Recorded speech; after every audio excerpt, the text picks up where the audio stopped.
नमस्कार फ्रेंड्स मो पिके आपण मानक स्वागत करुच्ची पिके भाई न्यूज यूट्यूब चैनल को।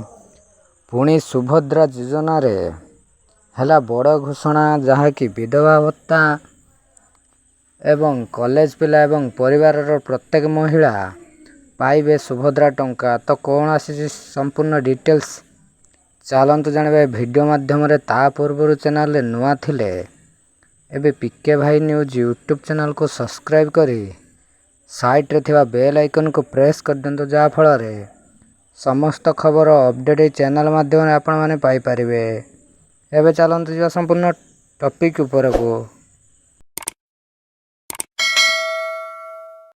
देखंतु। उपमुख्यमंत्री प्रभाती परिडांक बड़ घोषणा, परिवार प्रत्येक महिला को मिलिबो सुभद्रा टंका। परिवार रे जदि 3-4 जन महिला अछंती तेबे भी समस्ते पाइबे सुभद्रा टंका। विधवा महिला बा छात्रवृत्ति पाउथिबा झियो भी पाइबे टंका एवं मानदंड पूरण करुथिबा परिवार सबु महिला पाइबे टंका।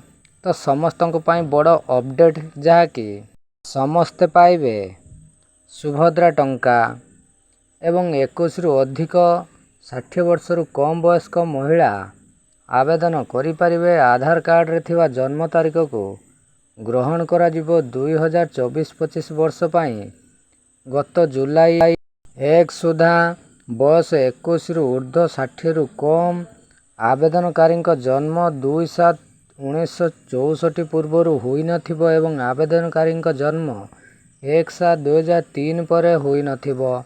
1 जुलाई 2024 सुधा 21 रु कम और 60 रु अधिक होइतिले पाइबेनी योजनार लाभ। बड़ अपडेट मुताबक परिवार समस्त महिला पाइबे सुभद्रा टंका। तो यह तो थिला आपण मानक पाई बहुत बड़ अपडेट न्यूज।